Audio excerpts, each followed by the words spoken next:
We're trying to gather information to, through the survey that we have, trying to find out what people are really feeling and where they stand on the issue. Because some people feel that they're a problem, but aren't necessarily in favor of us doing a call. So again, that's the type of information we need to know, because I think some councils during the election campaign got the impression that that's what people wanted us to do. So we certainly wanted to find out what people really are thinking, and then we'll look at other options. And we have discovered a number of now.Info measures that could be taken, and we probably need to focus on some of those prior to doing anything drastic. One of the major things that we want to look at in particular is just the bylaw of quality of places don't feed deer, and that's one of the issues that's driving it. And then we want to look at other things that we might be able to do. So, for instance, drawing them up into Victoria Park further away where they can feed there and not putting the top. So we're already talking about establishing some sort of feeding stations. We'll talk to the Department of Natural Resources about that and see what that goes. And then we have, after I did a story originally, we were contacted by a professor from UPI that was talking to us about a couple of contraceptive methods that we could use to treat the does. Someone just told me there's a cheap method of contraceptive that they're working on in PEI. Just dart, and that's well, it's not actually being worked in a PEI. It's actually coming out of the U.S. The U.S. jurisdictions have been using it over the last probably 10 years or so, and they've seen results that the population drops as much as 50%. Is that in Hudson? Is that New York State? No, I think it was. I can't recall. I think it might have been Virginia. I'm not sure. I haven't seen that one. So is that? I mean, the idea of using a contraceptive, is that? That sounds like a long-term solution more than it does fixing it this year. So I think the one thing that people have to understand, this isn't a short-term solution, right? I mean, even if we did a call, I mean, the number of animals we could take in a single year is probably limited. So again, to truly reduce the population, it's over a number of years. So there's no one-year solution. And you're going to have to continually do that. They're just going to come back every year. The contraceptive would have to be done every year. A call would have to be done. I'm reading about Hudson on Hastings in New York State. Yeah. I watched the talk. It just came out last month. Yeah. They're working with Humane Society of the United States, and the guy giving the talk is the guy doing it. They're in their third year, and they're getting like impressive results, like way better than they thought, right? Yeah, but every year again, it's one of those things. You do it 1 year, you've got to keep doing it. So again, we're looking at something that's sustainable. And again, part of it is change of culture of what people do, stop eating, and on the other end is that we have to look at potentially other measures, because obviously we're in a very deer-friendly environment. Right? They want to come in here, but we do have delivered herds that don't leave town. So again, we need to probably address those ones in particular to make sure that they're not reproducing. So again, eventually nature will take its course and numbers will reduce. What sort of sense do you have of the scope of the problem, really? How many deer do we have? And really, what is the town prepared to do? Well, I mean, right now, we haven't closed the door on any options yet. But even talking to Department of Natural Resources, one of the key things we have to do a population count. We have no idea how many deer are really in town. People see deer, but you don't know if they're seeing the same deer over and over again. So we're trying to figure out an effective way to actually say, what is an accurate count of what's in town, and how many of those come in and leave, so that we can get a good idea of what their habits are. So if you're bordering Victoria Park, you probably have birds that go back in the park, come back into your property.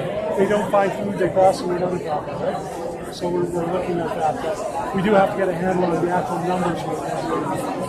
What are people's main concerns here? Is it just ticks, Lyme disease, hitting them with cars? Well, I think part of it, the tick issue obviously is out there because people are talking about Lyme disease.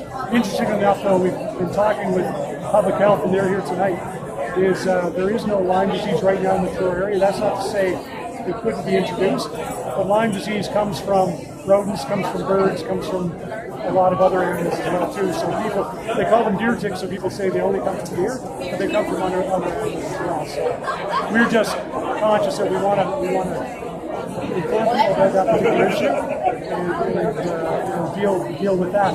Mainly what people are concerned about, I think it's mainly to do with property damage.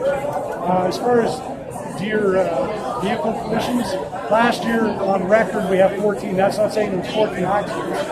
We have 14 complaints that came in the Truro police. There may have been more, but that's not a large number considering the volume of cars we have on the street. Not to minimize any of those accidents, but again, we have to look at, is that really an issue? I mean, what were the issues involved? Is it speed, where they can stop the deer in the middle of the street? But unfortunately, the deer, they do tend to jump out in front of us.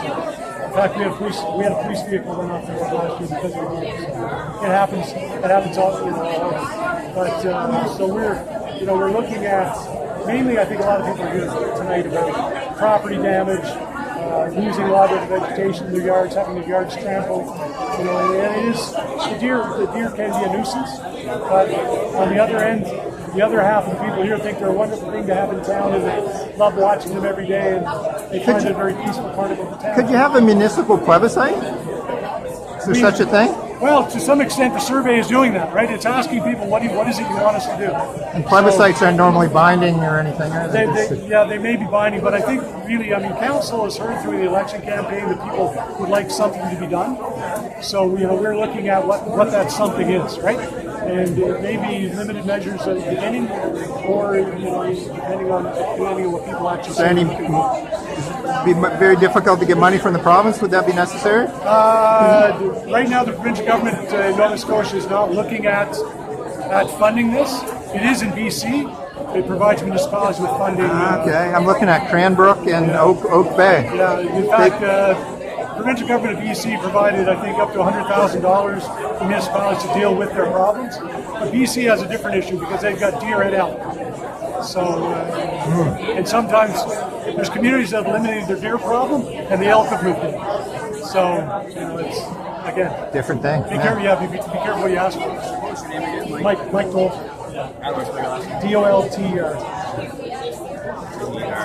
What's your preferred title? Chief Administrative Officer. CAO. That's town of Truro. Awesome. Thank you. Appreciate that. No problem. Yeah, my name's Ty. Hi, Ty. Like animal rights guy. Yeah, I'm also an animal rights. Yeah, well, yeah, She lives right up there, up at I Dolter. do. I live on top of Young, actually. Yeah, I think the clear message we were trying to get to people too. We've talked. The reason we initially talked about a call or a hunt is that's what people were talking, the councillors about, right? So council asked us to look at that as the issue.